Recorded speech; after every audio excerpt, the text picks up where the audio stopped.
Ladies and gentlemen, the distinguished author, Mr. Aldous Huxley. Brave New World is a fantastic parable about the dehumanization of human beings.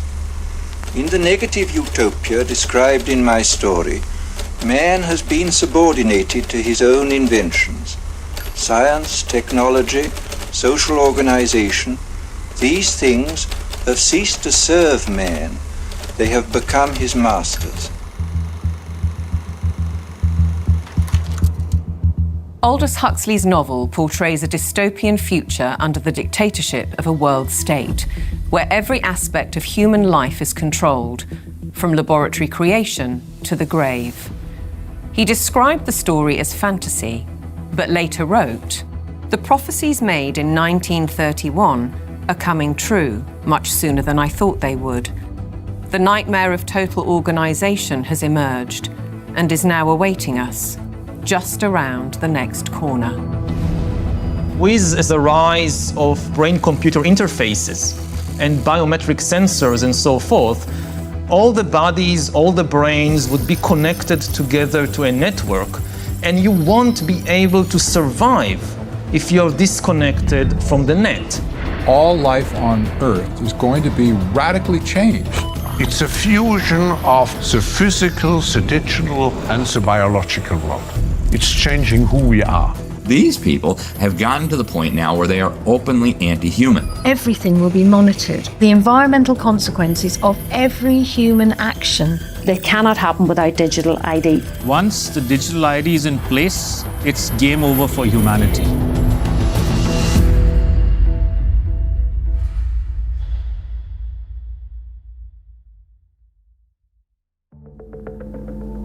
The ideology of a world dictated through science is deep-rooted. Almost a century ago, a movement was established in the United States, preaching that the population should be governed by an elite of selected experts, scientists and academics, rather than democratically elected politicians. They called it technocracy. These engineers and scientists from Columbia University promoted what they thought was going to be the replacement for capitalism and free enterprise. It's not going to be price-based economic system. It's going to be based on resources and energy, control over energy. They thought that science was the answer for everything. They didn't have any spiritual bone at all. You know, they were very mechanistic in their thinking. The definition was clear. Technocracy is the science of social engineering, the scientific operation of the entire social mechanism to produce and distribute goods and services to the entire population. The movement was short-lived, but the principle never died. As we'll demonstrate, a stranglehold on policy and resources has always been the ambition of the powerful oligarchs behind many of today's world institutions. It seems to me that there's a very strong drift in the direction of globalization, of the ultimate centralization of control in the hands of unelected officials at supranational organizations. The lust to control other human beings is a story as old as time. They want all of the resources of the world in their pocket. They do not want you and me to have anything. It's in writing all over the World Economic Forum's website. By 2030, you will own nothing and be happy. That's an oxymoron. If you don't have anything in your name, you ain't going to be happy about it. The World Economic Forum may have called that infamous phrase a prediction, but it translates as a statement of intent on behalf of its global power brokers. The bigger picture is that an attempt is underway now to collapse liberal democracy and replace it with global technocracy. What I call an omni-war is now underway, which is to say that the transnational ruling class is literally, it's not a metaphor, is literally at war with the rest of humanity and has weaponized everything that it can. This is a coup. They can remove the power from the parliament and the legislative branch and consolidate it into a monetary system which has complete control. That control is now entirely achievable because the would-be controllers finally have the tools to execute it. Total surveillance, artificial intelligence, digital IDs, and central bank digital currencies. The potential for social control is gigantic and potentially irreversible. What our experts are describing is a world commanded by an exclusive group of bankers and industrialists, affecting every aspect of our lives. What we eat, what we can buy, where we travel, where we live, and all bypassing democratically elected governments. You could be forgiven for thinking this is a grand conspiracy theory, but please consider this. The term conspiracy theory has become one of the most successful propaganda terms of all time in closing down discussion and debate. It's a thought-terminating cliche, but nevertheless, it's surprisingly effective when you try to calmly present evidence in a factual and reasoned manner.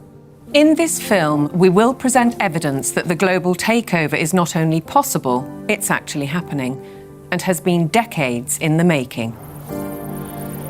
They plan to commandeer land, reduce farming, and radically change the food we eat, transform the supply of electricity, and then dictate how we use it, and replace currency with a system of credits, under their control. It's a classic template. To win the war, take control of food, of energy, and of money. And here's the key.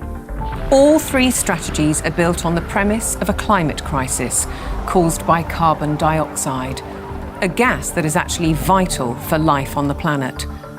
So what if the whole carbon narrative was one gargantuan lie? A political maneuver to establish their brave new world.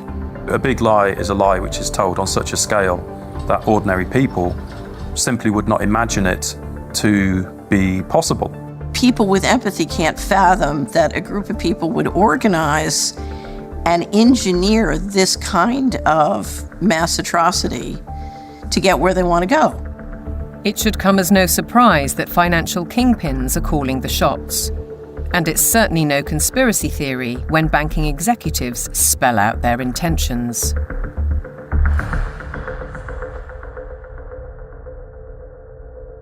We are on the brink of a dramatic change where we are about to, and I'll say this boldly, we're about to abandon the traditional system of money and accounting and introduce a new one.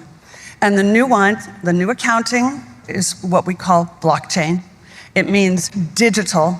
It means having a almost perfect record of every single transaction that happens in the economy, which will give us far greater clarity over what's going on. It also raises huge dangers in terms of the balance of power between states and citizens. We are shifting to a new financial system, but the general population is not shifting to a new financial system. It's shifting to a control grid. CBDC can allow government agencies and private sector players to program, to create smart contracts, to allow targeted policy functions. For example, welfare payment. For example, consumption coupon. For example, food stamp. By programming CBDC, those money can be precisely targeted for what kind of people can own and what kind of use this money can be utilized. A key difference with the CBDC is that central bank will have absolute control on the rules and regulations, and also we will have the technology to enforce that. They're saying we can control with rules. We don't need currency anymore. And so it's no longer a financial system or a currency system. It's purely a digital concentration camp. It's a slavery system. When Catherine Austin Fitts talks, we should listen. She's a former high-level investment banker in New York and held senior office in the first Bush administration in Washington. There may be 1,000 models of how it could work. But essentially, you will have, whether it's a banking account or a credit card, and it can be turned off and on. So my incentive system is not you go to work and work hard and you get money. My incentive system can be based on how you behaved in the last 5 minutes, on a 24/7 basis. CBDCs, as the name suggests, would be issued by central banks like the Federal Reserve in America and the Bank of England, not by high street banks. They would signal the end of cash, and every transaction you make would be transparent and held on a permanent database. Crucially, under a net zero regime, your carbon footprint could be at the heart of the system. We're developing, through technology, an ability for consumers to measure their own carbon footprint. What does that mean? That's where are they traveling? How are they traveling? What are they eating? What are they consuming on the platform? So, individual carbon footprint tracker. This can be the infrastructure for a carbon credit system. It's totalitarian control, and if people don't become aware of it now, it's going to be too late to backtrack from this. It's a ratchet system where it's very difficult, if not impossible, to backtrack. But why is now the time for change? Because the system is in crisis. It entered crisis in 2019. Mark Carney, he talked quite openly about how the international monetary and financial system had entered profound crisis and was effectively on its last legs. If you study the history of how the central bankers designed technocracy, essentially when they created the Fed, they said, look, this can't last forever. We're going to need, at some point somebody's going to get hip to this game. We're going to need another system. And I will say this, because I used to be part of that group. I was born and bred to be a central banker. They plan ahead hundreds of years in advance. Predictably, the money brokers seem to hold all the cards. As a subtext, does the ruling class need to protect itself as artificial intelligence threatens mass unemployment? And what will happen to our existing assets if the banking system is collapsed and money disappears overnight? In an unknown future, one thing is certain. Digital IDs are essential to the project. If they become compulsory, data on every detail of our lives will be monitored, stored, and monetized. Nothing, but nothing, would be private. For younger people, often it's the case that they like technology, they're completely au fait with it, they enjoy it. So they don't see the dangers that technology can bring because, like a drug dealer does, you feed people, low levels of drug where it's all fun. And then later, when you have them addicted, you feed the hard stuff and that destroys their life. So in a similar way, all of this technology is currently pretty much nice, but when the central bank digital currency comes in and the control comes in and the censorship systems, then the younger people will realize all too late in many cases that they've walked themselves into a trap.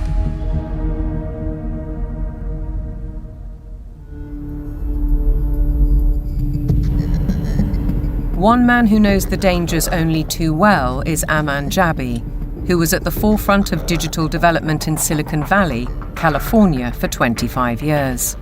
He left when he recognized the dark side of surveillance technology, choosing instead the peace and beauty of Montana.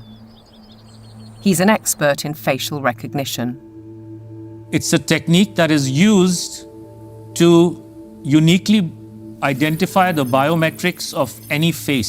So, in a device like your smartphone, and most modern smartphones in the last 5 or 7 years, they have a 3D camera module in the front of the phone, which you cannot see. Within that module is a near-infrared projector, which projects tens of thousands of dots on your face. Those dots are then distorted based on the contours and the features of your face.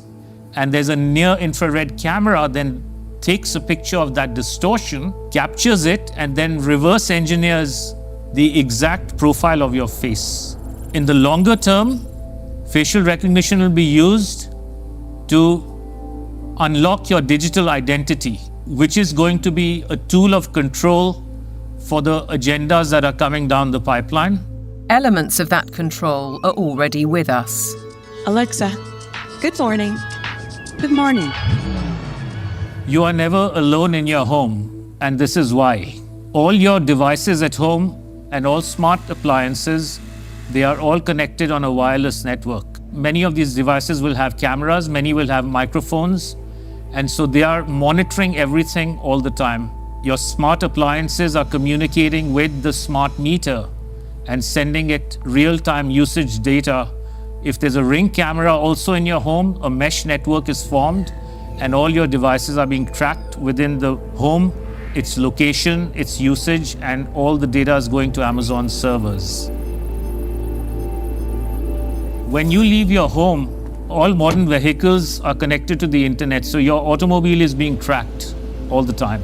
When you're going under a string of smart LED poles and smart LED lights on the highway and in the streets of your towns and cities, those form a wireless network and are tracking your vehicle. They are tracking all the devices on you, from smartphones to smartwatches when you're walking on the streets. So data is being collected 24/7 continuously on every human being whenever you are within these wireless networks. And it's obviously not good for health also because of all the electromagnetic radiation. In the long term, the plan is to pretty much lock up humanity in smart cities, which is kind of a superset of a 15-minute city. They've sold all the state and local governments and countries that smart cities are about sustainability and the good of the city. But in reality, the language from the UN and WEF and their white papers is all inverted. So, their monitoring is really about limiting mobility and no car ownership. Right? Surveillance, control via LED grid is why the smart lighting is there.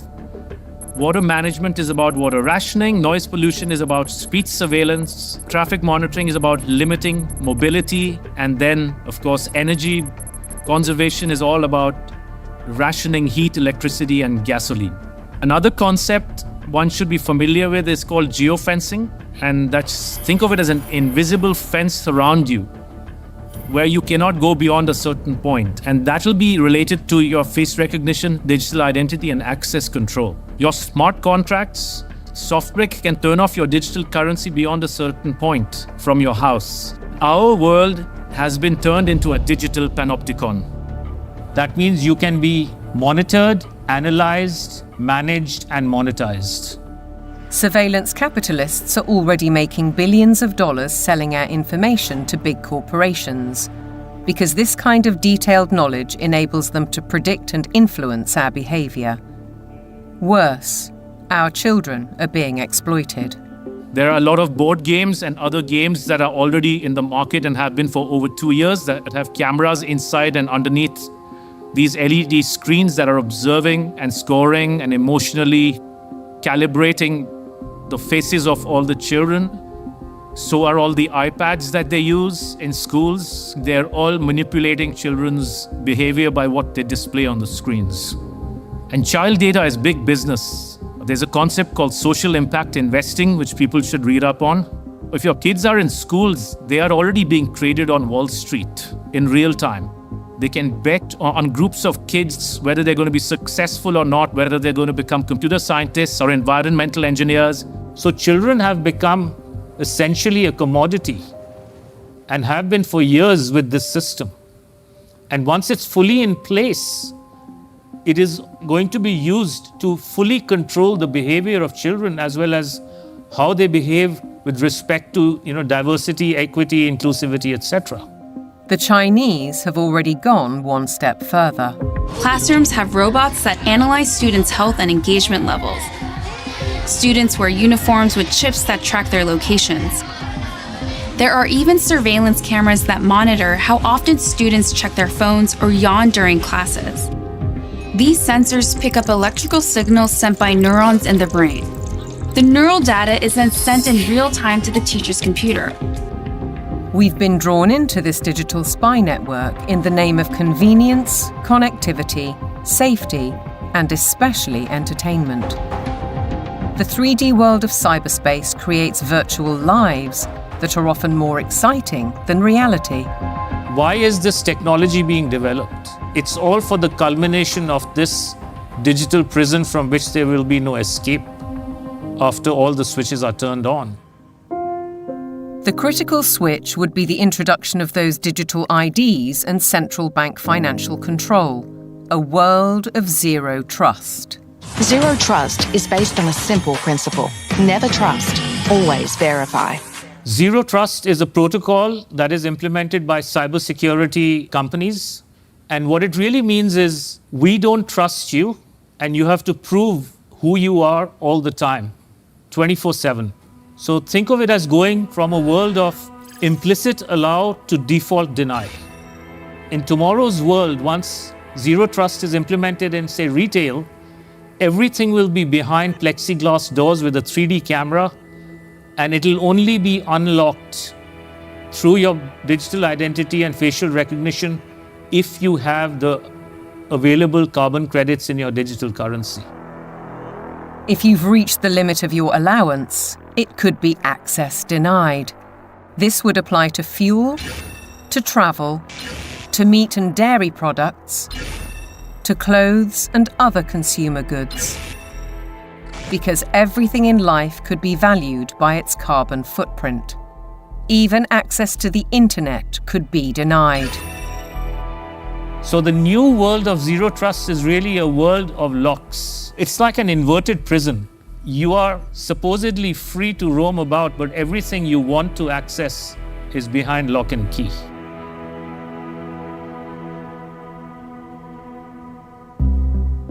Most advances in science, including AI, bring great advantages to the world.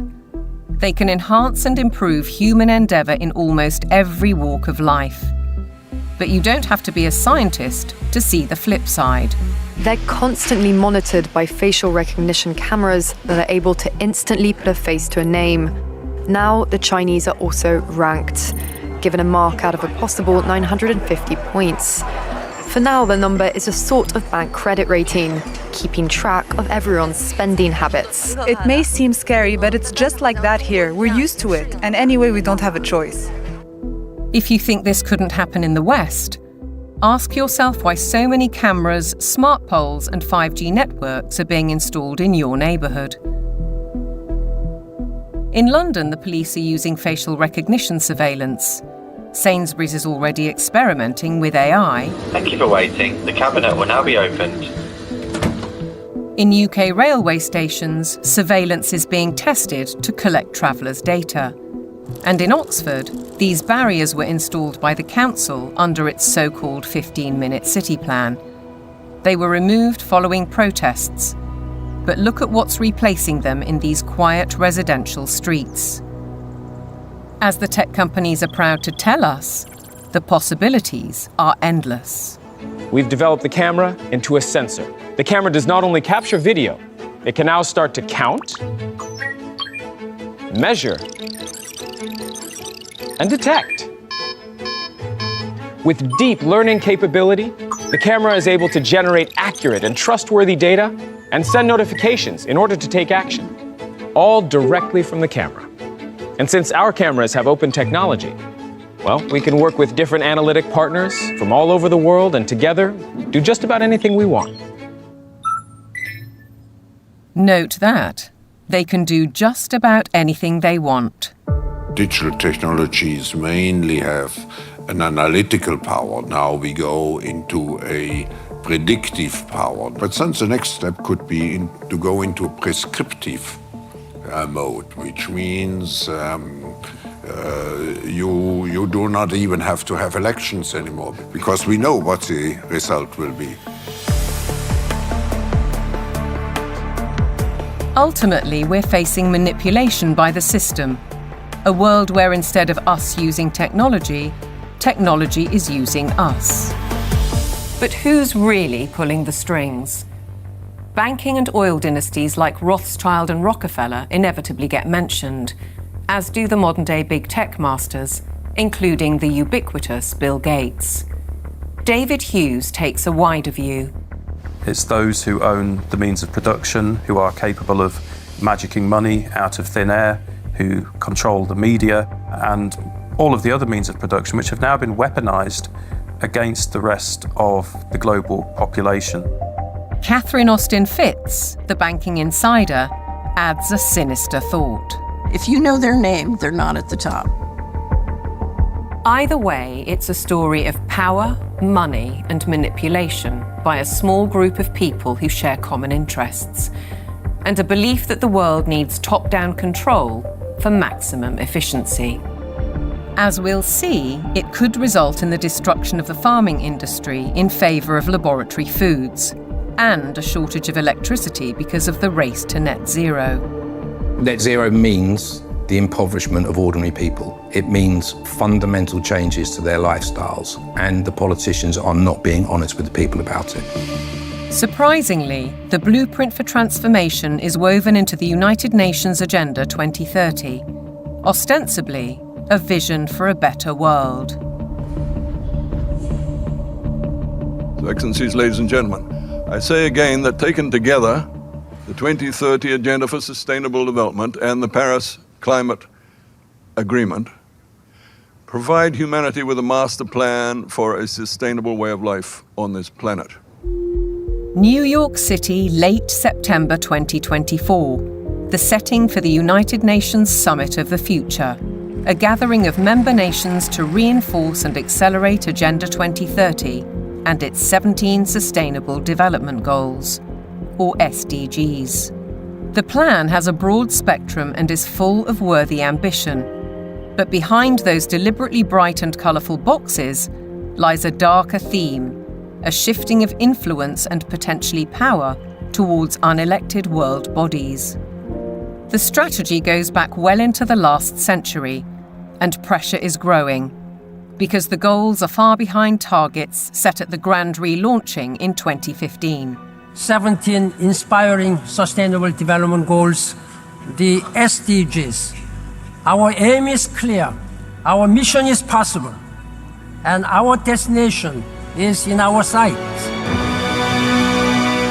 To end poverty and hunger, address inequality, protect our planet, and build a life of dignity for all.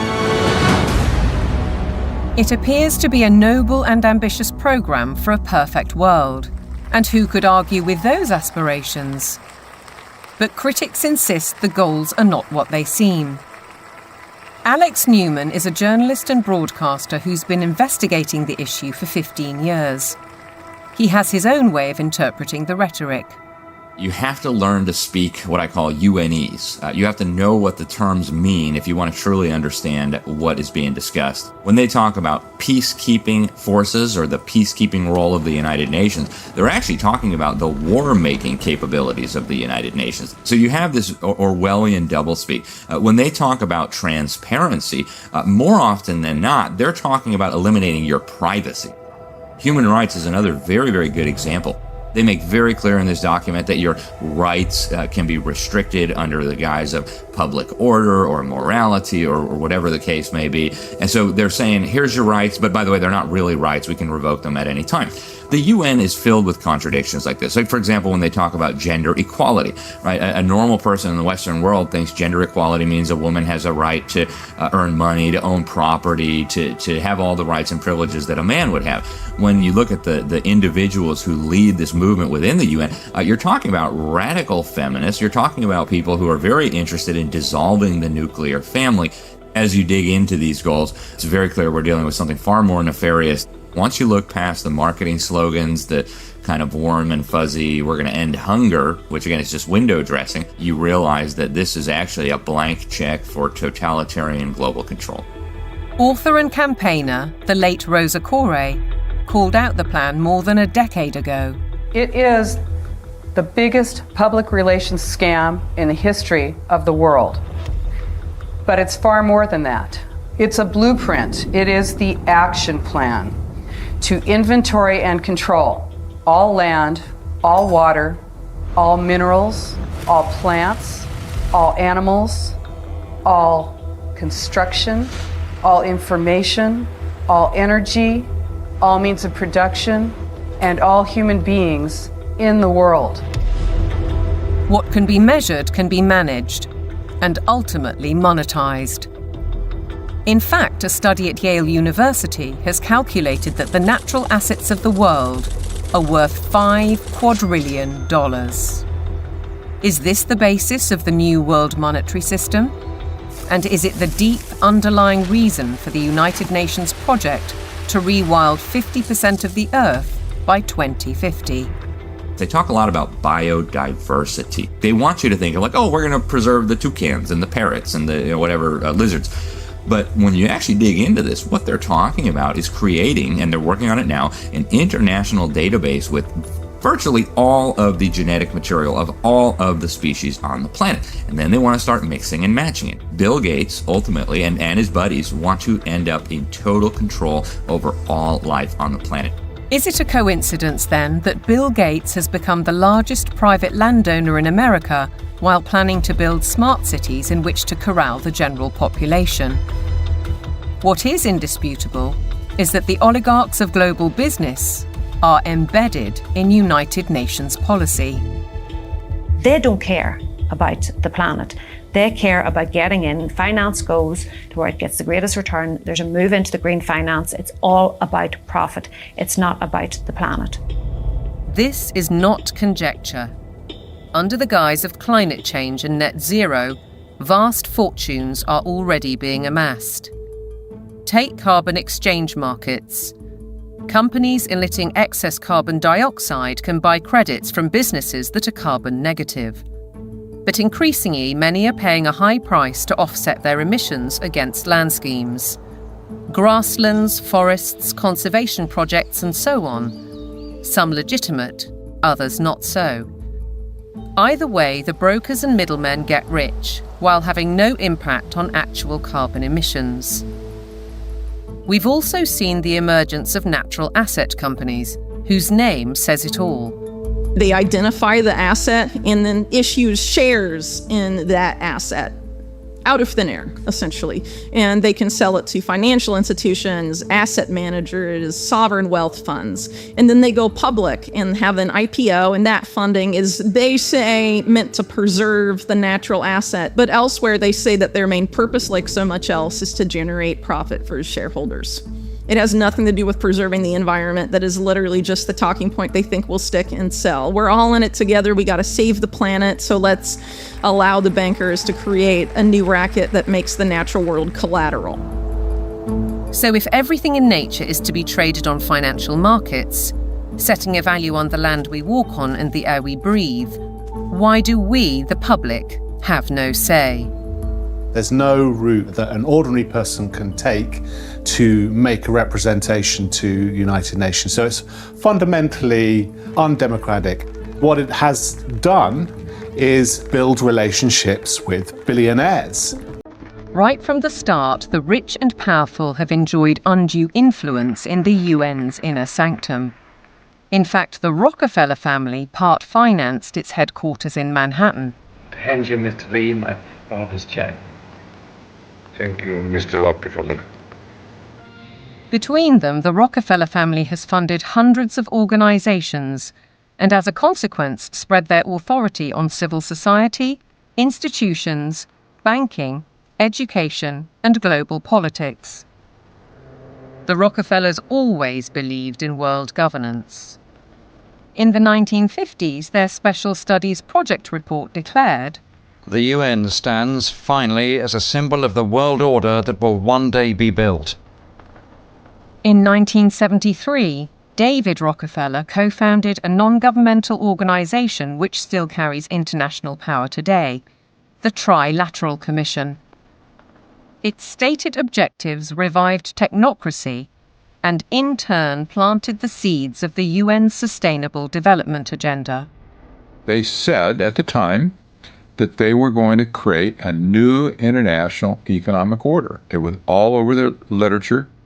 The goal of the new international economic order was not to get richer in the sense of money. They knew even back then that eventually the fiat currency system of the world was going to disintegrate.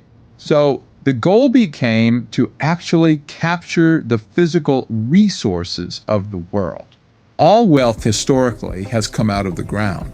They wanted to take away everything that they could possibly take away from the nation states of the world and from private individuals of the world and stuff it into the global common trust where they would administrate it and they would be the ones getting licenses for the resources to turn around and make stuff.